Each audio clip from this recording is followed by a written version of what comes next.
يا أيها الذين آمنوا إن تنصروا الله ينصركم ويثبت أقدامكم.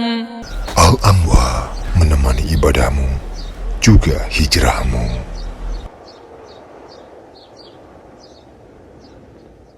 Pertanyaannya, bagaimana tanggapan Ustadz tentang berita yang katanya ada sesuatu yang akan terjadi pada 15 Ramadan 1441 Hijriah ini?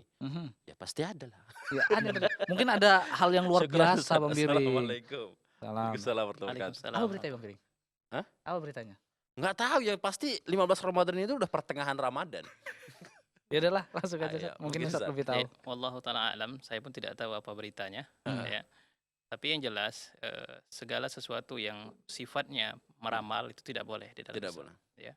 Kecuali memang ada dasar dalil yang menjelaskan, dan itu tidak ada ya, tidak ada dalil yang menjelaskan 15 Ramadan tahun 2020 ada begini dan begitu.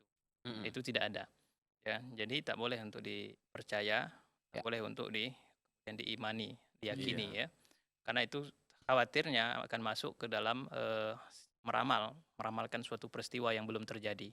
Ya, merasa mengetahui perkara gaib, dan dulu pernah kita bahas itu tidak boleh kan. Karena yang mengetahui itu hanya Allah Subhanahu wa taala.